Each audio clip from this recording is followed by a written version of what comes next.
Ele está no meio de nós. Proclamação do Evangelho de Jesus Cristo segundo João. Glória a vós, Senhor. No primeiro dia da semana, Maria Madalena foi ao túmulo de Jesus, bem de madrugada, quando ainda estava escuro, e viu que a pedra tinha sido retirada do túmulo. Então ela saiu correndo e foi encontrar Simão Pedro e o outro discípulo, aquele que Jesus amava. E lhe disse: tiraram o Senhor do túmulo e não sabemos onde o colocaram. Saíram então Pedro e o outro discípulo e foram ao túmulo. Os dois corriam juntos, mas o outro discípulo correu mais depressa que Pedro e chegou primeiro ao túmulo. Olhando para dentro, viu as faixas de linho no chão, mas não entrou. Chegou também Simão Pedro, que vinha correndo atrás, e entrou no túmulo.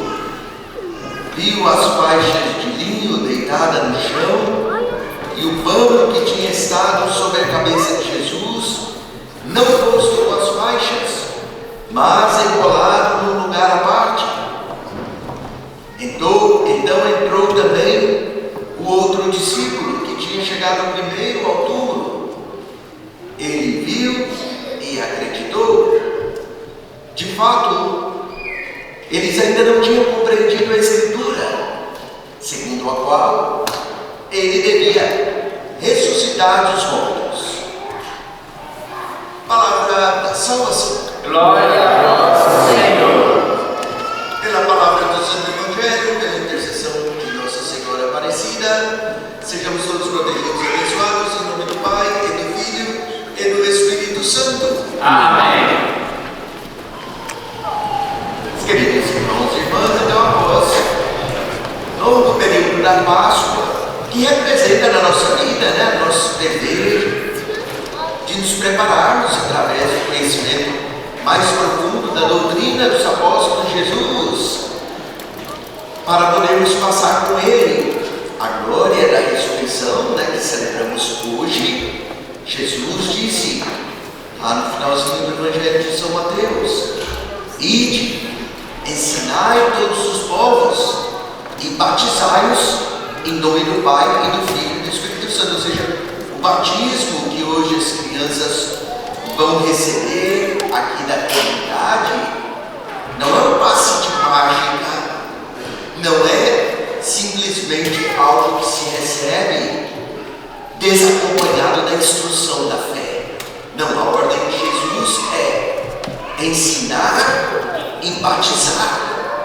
Então, por isso, pais, padrinhos, a comunidade, todos os fiéis que já foram batizados, nós temos o dever de procurarmos crescer na fé, no conhecimento da verdadeira doutrina deixada por Jesus através dos seus apóstolos. Então temos esse dever que nos acompanha a vida toda, não é só por um período, não é só por uns dias, quando fazemos as catequeses que fazemos infantis para as crianças, são apenas para elas saberem o mínimo, o básico na fé, para poderem receber os sacramentos da Eucaristia, do Crisma. Mas são coisas muito elementares. Todos nós precisamos nos dedicar a um conhecimento mais profundo da doutrina dos apóstolos e da igreja, Isso é fundamental, principalmente nos nossos dias. Isso representa a Quaresma, para podermos celebrar dignamente a Páscoa. Tivemos então essa longa preparação, da mesma maneira, para que a gente possa um dia passar com Jesus a glória. Precisamos, ao longo da nossa vida, nos dedicar com seriedade a esse conhecimento. O que não tem nada a ver, às vezes tem irmãos que só vêm à igreja em eventos festivos, quando tem almoço de graça para os outros. Nós não devemos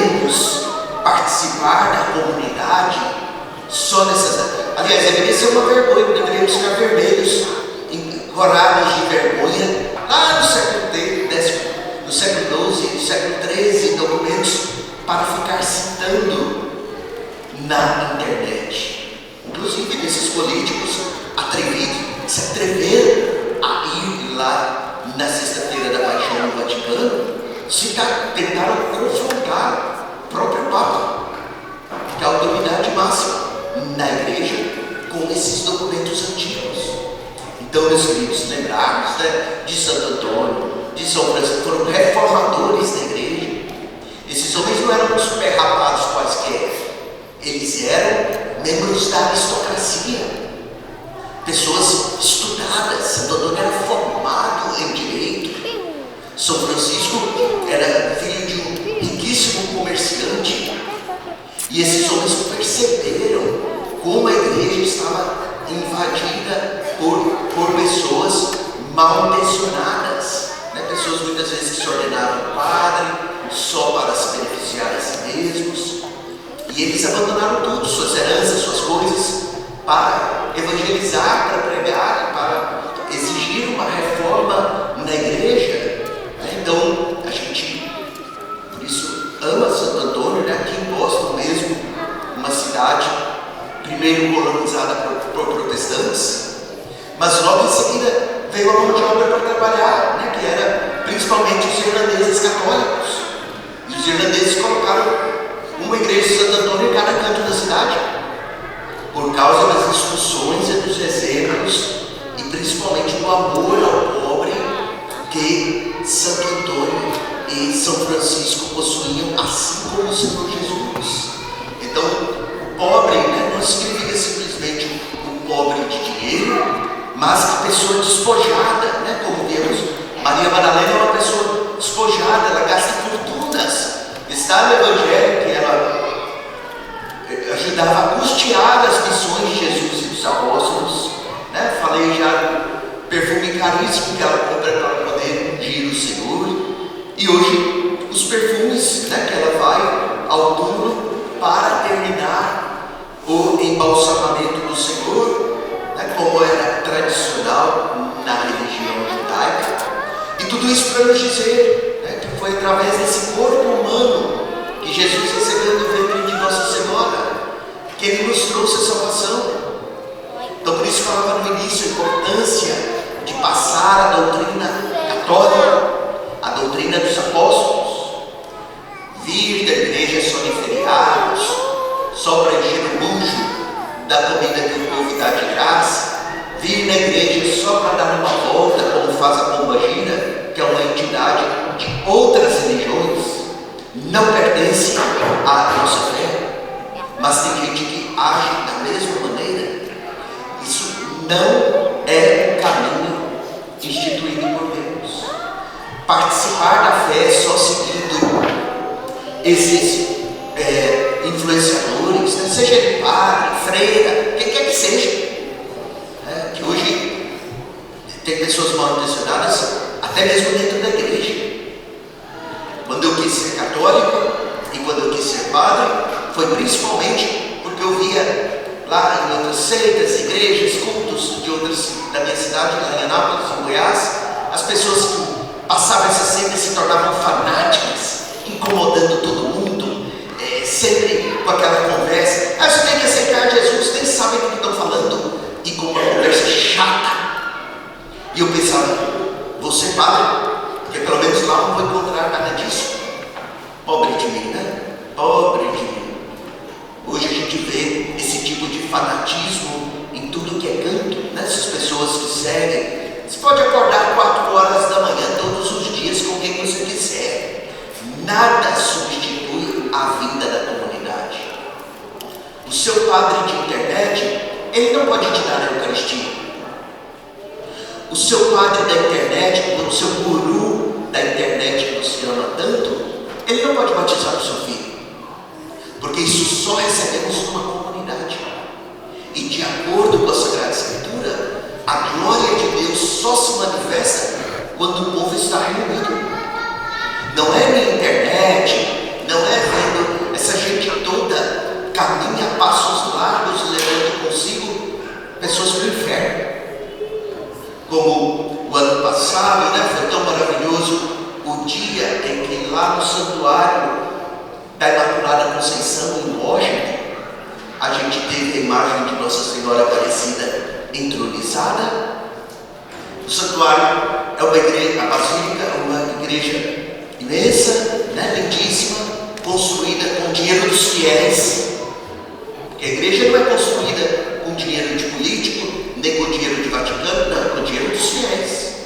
Isso aqui foram imigrantes irlandeses ganhando aí pouquíssimo, morreram muitos jovens trabalhando nessas fábricas que poluíram aqui em Charles River.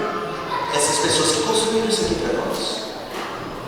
Então os irmãos que construíram a Basílica da Imaculada Conceição lá em Washington, eles, claro, fizeram lá um nicho bem lindo na parte principal da igreja da Imaculada Conceição, mas eles reservaram cada outro nicho da igreja para as diversas devoções à Mãe de Jesus de cada país.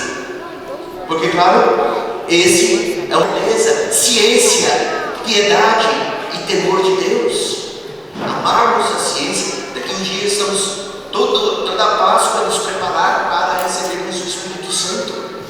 Nos abrirmos à ciência, que é o conhecimento. Deus nos deu o conhecimento certo, verdadeiro das coisas. Então vemos essa perseguição às universidades, gente absurda e louca que fala, o mundo não é redondo, o mundo ele é plano, e ficam aí completamente aloprados e carregam, em 2025, carregam milhares de pessoas consigo na ignorância. Então por isso é preciso passar com Jesus a vida, meus queridos. Maria Madalena, ela representa a pessoa humilde, ela representa aquela pessoa que penitente diante de todos. Os primeiros irmãos que iam ser batizados na fé tinham que publicamente ficarem na porta da comunidade se lamentando para demonstrar penitência até o dia que recebesse o batismo. Isso porque Maria Madalena nunca esconde a penitência dela através do choro, através das manifestações de caridade que ela faz. E por isso ela é a primeira. Embora a tradição tenha que a Virgem Maria, ela permaneceu no túmulo desde o momento que o Senhor foi sepultado. Por isso, desde o início, as comunidades católicas, a igreja, porque a igreja, só existe a igreja dos apóstolos, desde o início, a igreja celebra no sábado a memória de Nossa Senhora, porque ela não simplesmente foi de madrugada, ela passou todo o tempo ao lado do túmulo de Jesus. Por isso, essas narrativas e todos esses eventos que aconteceram posteriormente, ela está ali, ela mesma narrando nas catequeses para os apóstolos tudo o que aconteceu. Então, nós vemos depois Jesus que aparece, as mulheres que estavam voltando do túmulo, ir ao túmulo, visitar o cemitério, significa uma piedade, uma devoção para as pessoas queridas que já partiram. O túmulo é um memorial das pessoas que já partiram, mas ao mesmo tempo, ir ao túmulo representa a consideração da brevidade da nossa vida. No túmulo, no cemitério, a despeito do que vemos aí em filmes de Halloween, nessas besteiras que existem por aí, o cemitério é um lugar santo. Por que a feiticeira, quando quer entregar sua alma para o diabo, ela fala assim, me dá tanto que eu vou colocar uma aberração lá no cemitério? Porque a feiticeira, filha do diabo como ela sabe que ali é um lugar santo, e que se ela profanar sobre o seu patrocínio, você patrocinando, ela irá contaminar aquele lugar, a sua alma está em seríssimo risco. Por isso que a feiticeira gosta de ir lá contaminar. Ninguém tem direito de contaminar um lugar santo. Aquilo é pago as despesas das pessoas que sepultaram com amor seus queridos. Por isso, ir ao túmulo é um sinal de piedade de coração, né, das pessoas que consideram a sua condição. Daí que a segunda pessoa, o segundo grupo a quem Jesus ressuscitado aparece, são essas pessoas humildes. Né? Tudo isso é ensinamento do Santo Antônio, nada da minha cabeça. Depois o terceiro grupo, a terceira pessoa a quem Jesus se manifesta ressuscitado é São Pedro. Pedro havia traído Jesus, e a tradição dos apóstolos ensina que se o anjo não tivesse mencionado as mulheres, vá dizer a Pedro, por nome, Pedro talvez nunca mais tivesse acreditado na misericórdia e no perdão de Deus, porque ele negou ao Senhor